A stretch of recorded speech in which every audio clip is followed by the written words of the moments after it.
Hey guys, musicninjamat here. Want to talk about two new Marvel series that have started recently. There will be spoilers, of course, for both books, and I will chuck some timestamps down below for everything I'm going to talk about. So first up, we have Avengers No Road Home, issue 1.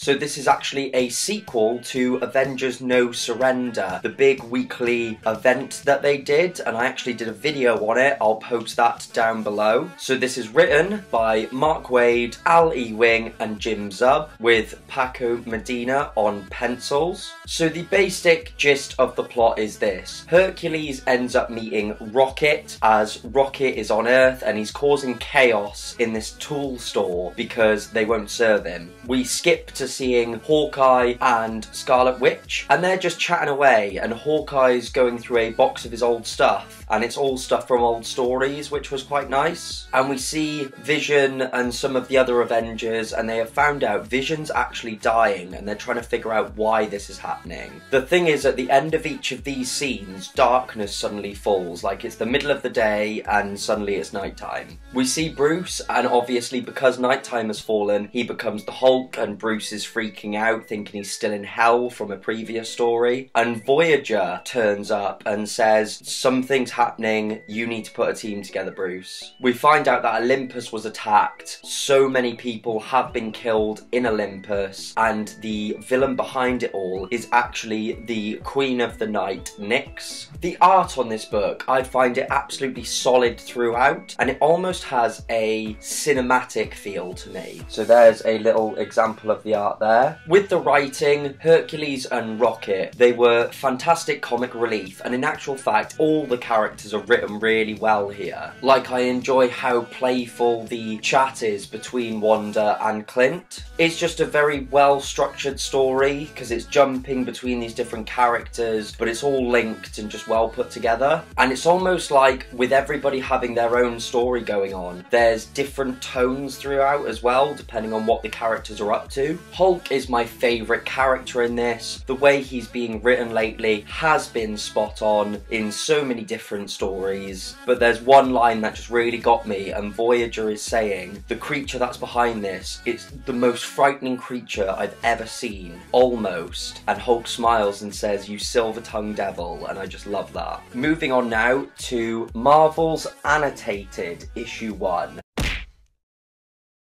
Now this book is interesting because obviously Marvel's has already come out. It came out in '94, but this is a reprinting, so they're doing 4 issues of this, and it's just packed with extras in it. So this first book even has the issue 0 in it. So for the issue 0 and issue 1, the writers contributing towards it are Alex Ross, Kurt Busiek, and Steve Darnell, and then Alex Ross paints the whole thing. With the plot, I'm not going to go into too much detail because this is an older book that people have probably read, but we get to see like a more in-depth look at the original Human Torch, his origins, and these 2 issues cover the rise of Namor and Cap as well. And the whole idea is we are looking at the events in the Marvel universe and these heroes appearing, but all through the eyes of this photographer, and we get to see how people's feelings change throughout, how people start off quite scared of these Marvels, and how when the war's raging on, the Marvels come in to help and people start cheering them on. The art in this is beyond gorgeous. There is so much detail in it, and it's just epic in scale. As I said, it's all painted, and as the tone of the book changes, so does the colour palette. So this is an example of some of the art. The writing for this, completely solid. It's incredibly gripping and the characters are so well developed. I love the themes of it with our main character Phil and how he feels so small compared to the Marvels. And as I said, his feelings of hating them and fearing them when they first come about. He makes for a perfect ride-along character because of how much depth there is to him, and I enjoy how he changes throughout the story. So there's a point where he actually ends up losing missing an eye because two of the Marvels are fighting and he gets caught up in it. But he doesn't hate them for it. He's changed since the start. He accepts that the world is changing and that he almost needs to as well. And he just goes on this incredible journey. And I like how we see into his personal life, his love life, his work life. And what this book does is reminds me how amazing these characters are. These are larger than life characters, and when you're reading these books you forget that. You go, well, of course Cap can do these amazing things, but this book is like, no, Cap could go and take on whole armies and walk away fine. That's insane. And it makes you go, well, yeah, it is. These are amazing characters. I thought I'd talk quickly as well about just the extras that are in the back, because only half of this is the book. You get a whole bunch of extras in this. It's actually crazy just how much extra they put into it. There's all sorts of different essays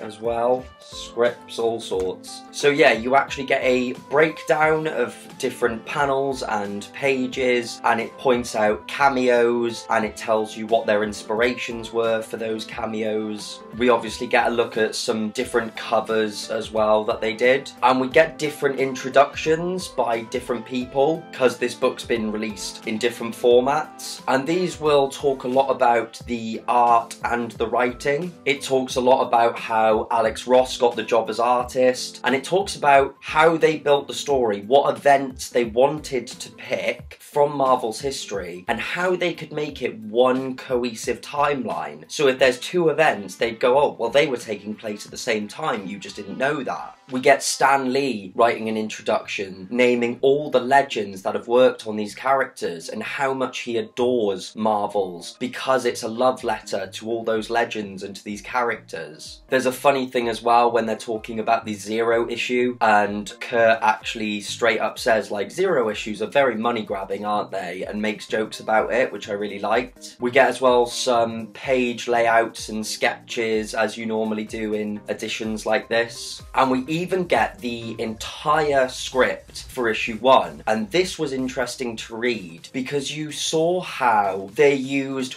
real headlines from the war. So they went, right, what month is this happening? Okay, this was the headline at the time, mixed in with headlines of stuff that had happened in Captain America comics, that had happened in Human Torch comics at the time. It all lines up so well, and they even have a little back page that shows you these are all the issue numbers you would have to read, and all their events are referenced in this story. But with both these books, No Road Home, really fun, interesting to see where it goes. I loved No Surrender, and I'm so happy I picked up Marvel's Annotated, because not only is it great to actually get to read Marvel's, because I've never read it before, but having all this context for where it came from is so interesting, and it just makes you really admire the story. Anyway guys, that's all for now. Thank you so much for watching. Don't forget to like, comment and subscribe, as it really helps the channel out. Check out the links in the description down below. Check out the whole channel,